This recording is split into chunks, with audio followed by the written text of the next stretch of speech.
good, guys? I'm Jude and welcome to Alley Oop London. Now that we've all had some time to digest and process that Kevin Durant is officially joining Golden State Warriors and officially making this super team, what do we think about them? Are we okay with super teams? Are they good or are they bad? I'm ready to start talking about it. Let's go. Oh yeah!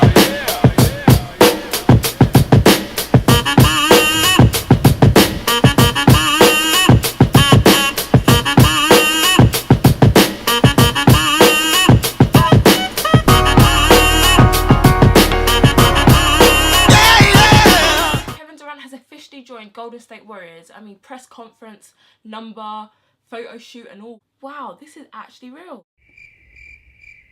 Adam Silver basically did a press conference a while ago where he basically talks about Kevin Durant's decision. Whilst he respects Kevin Durant, he doesn't necessarily think that super teams are a good idea. And I frankly kind of agree with him to an extent. LeBron James basically said, we're all competitive, this is good for the league.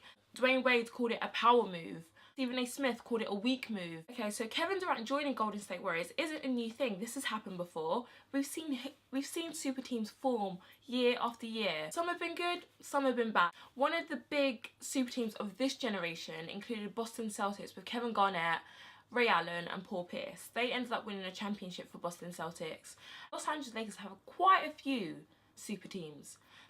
With these super teams, they're always touch and go. It's not always guaranteed. You're not always guaranteed a championship. We've seen with the Los Angeles Lakers with, you know, Pau Gasol, Steve Nash, Dwight Howard, Kobe Bryant. That didn't work out. We saw the Brooklyn Nets. Not even just this generation, but, you know, previous generations before. We saw with Charles Barkley. Now, Charles Barkley has always been quite vocal when it comes to super teams. I feel like Charles Barkley's been there with, you know, the Houston Rockets, Phoenix Suns. So when he's advising these players, he's kind of already been there. Like with super teams, there's a lot that goes on. Okay, there's teamwork, there's the pressure to win, there's rapport.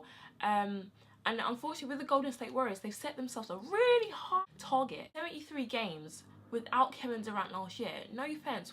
We're expecting even more this year. And I know Kevin Durant is like, oh no, we can't expect that.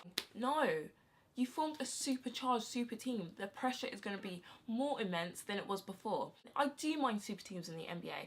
I feel like there's a difference when it comes to super teams. There's organic super teams, and Golden State Warriors, before Kevin Durant joined, were a super team in my opinion. They went 73 games. You can't class them as not a super team, you know. I like organic super teams because, like, they've gone through the process, you know. They've gone through the whole drafting process. They went through, you know, they grind together, they win together, they choke together, you know. That's the part of the team. Whereas GMO super teams are forced, they're put together, they're not natural. Yes, it's entertaining and yes, it's delicious, but it's not good for you, you know. And GMO super teams, in my opinion, are like Miami Heat, Los Angeles Lakers, Boston Celtics, where they're put together. We have these multiple superstars put together and forced together. Not forced, I mean, it's their own decision, obviously, but put together in order to make these super teams. I remember when Kevin Durant announced his decision to join Golden State Warriors, I was a bit harsh on him, if I've been completely honest. Not that I take anything back, because I was just talking facts. What is wrong with you, freaking prick? Reminded me of when Thierry Henry left Arsenal to join Barcelona. Wait, flashbacks right now, flashbacks. That was difficult. So super teams in football happen all the time. All the time. Just look at the Premier League. Just look at Man United. Just look at Man City. Arsenal, or back in the day, the big four, Chelsea, Man United, Arsenal, and Liverpool, really dominated the league, and it was either one of those four that would end up winning the championship, end up winning the Premier League, or the Champions League, or so on and so on. Not just with English football, but let's look at La Liga. I feel like the NBA is kind of at risk a tad of becoming something like La Liga. Now, La Liga is an awesome league, incredible to watch. However, only 2 or 3 teams dominate La Liga. You know, it's either going to be Barcelona, Real Madrid, or Atletico Madrid. La Liga is very top heavy because they're dominated by these super teams. You look at Barcelona, they have Messi, they have Suarez, they have Neymar. you look at Real Madrid, they have Ronaldo, they have Bale, they have so on and so on. Do you get what I mean? It's very top heavy. They form these super teams where it's very, very difficult to challenge them. Not even just in La Liga. Look at Champions League. Look at Champions League. They're dominated by, you know, the La Liga teams because they form these really charged super teams.